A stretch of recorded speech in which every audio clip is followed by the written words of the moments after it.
What is up, guys, and welcome to my first F125 video. And we are going to start off with camera settings, force feedback settings, and all those really confusing stuff, especially for brand new players. You guys know how I do these tutorial videos. I try to make them as simple and not technical as possible. It's gonna be super straightforward, so we are just gonna go right into it. So for camera settings, everything is just preference, and always remember that you don't have to do what others do. You do what's best for you, and you can use what other people have as a baseline. So I like to use TV pod offset, and the numbers are different than they were for last game, so I had to kind of figure it out again. So you can scroll to whatever you want, go to TV pod offset, and you customize these things. So this is the first one, which is the field of view, which gets you closer or further away. And then you have the one that moves laterally, left to right, the one that moves forward and back, the lateral or the horizontal movement. You have the angle, as you see here, up and down. And I like to see the MFD on my screen. It helps with the ERS. And then the mirror angles, you can adjust that. They can be useful, but obviously you're not gonna be staring at that during a league race.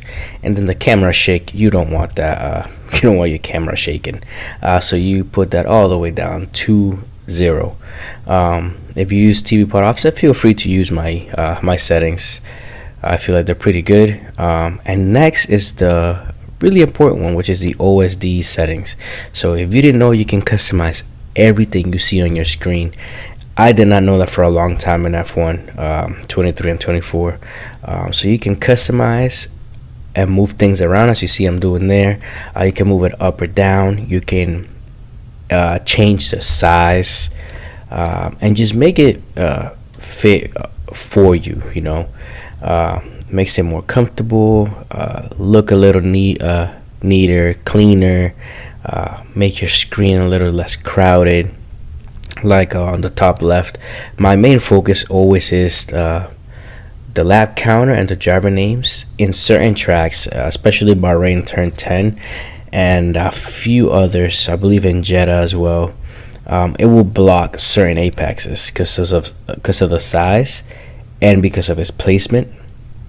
So I like to move that one, the top left one, I like to move it up towards top left a little more and decrease the size by 5% actually. So you're gonna see me here actually moving it because I was doing it. I'm doing it as I'm explaining it. I actually pre-recorded me doing it so I can explain it over. So yeah, I like to move it to the top left, and then I like to decrease the size by 5%, and it just makes it look a little cleaner and a little less crowded, and it helps not block an apexes of the corners, so that really helps. Also, the safety car, you can move it up, your gears, ERS, and your speed. I like to move it up a little higher. I did the same thing in F1 23, just a little more eye level, just so I don't feel like I'm taking my eyes off of what's in front of me directly for any reason whatsoever, because you know, you could just look down for a second and that can cost you a lot. So just to try to keep myself looking forward as much as possible, I like to move that up just a little bit, and also lets me see the steering wheel as well, which is not needed. It's just, I don't know why, but I like to see it there as well. But yeah, overall, that's really basically it. Again, it's also a preference thing. Some people make things transparent. You can also make it transparent, change the size, make it really small. I've seen some people move things to the middle. I've seen some crazy setups. So yeah, it's all a preference. And you also have to do it for qualifying, as you see on the bottom left. You have to do it for race time trial by pressing R3 if you're on controller, PlayStation, whatever. So you have to do it again for the race. You have to do it for the quali. It's not a universal thing. Just so you guys know, you have to do it for each individual event. and you see here, this is how you change the size. So you can hide it, the opacity to make it more transparent, and the scale to make it smaller, from 100% all the way up and all the way down. Then you make sure you save your settings. Next thing you could do is your speedometer. See, everybody from Europe uses kph. I'm in the US, I'm used to miles per hour. Temperatures, we use Fahrenheit, but I like it at Celsius, and I highly recommend that you have the track map at full track map, not the menu one that is completely useless. Your delta time is useful, but it's also distracting, so that's a preference thing. I know Brendan Leo usually has it off. Proximity arrows, of course, you need to have that on, and people should use it more often. Driver tax is distracting, but I still leave it on. Start lights, of course, are on. Virtual rear view mirror, I find it distracting. I used it in F124. If you saw my videos, I'm gonna keep it on for F125 because I found myself looking at it way too much, and it will cause mistakes. So I'm gonna try to get used to it and not use it at all. Next, we're gonna go to the force feedback.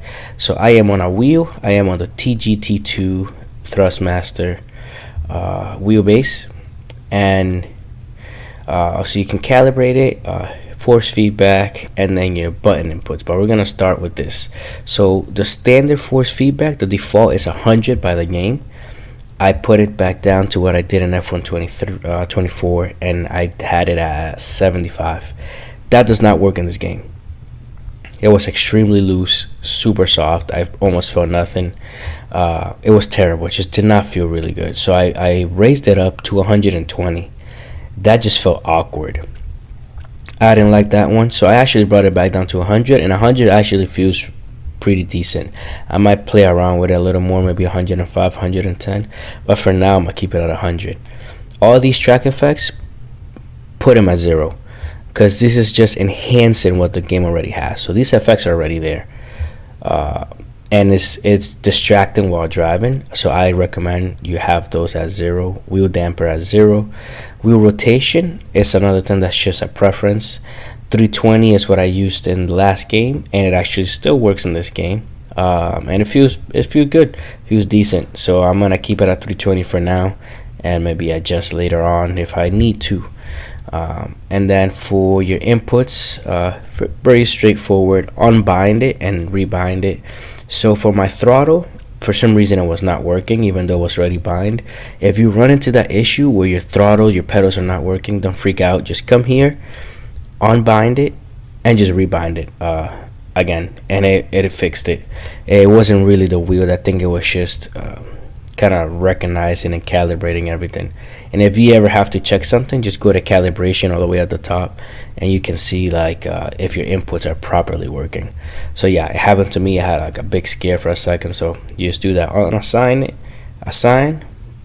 to what button you want, and there you have it. And then just go through everything, because everything's gonna be completely different. It's gonna be changed.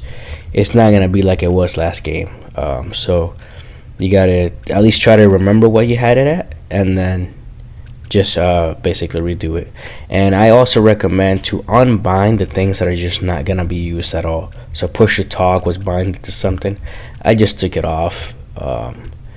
And yeah, go through the ones you're not gonna use. If they're bind, take those off, because you don't want like to press a button and then activate something else.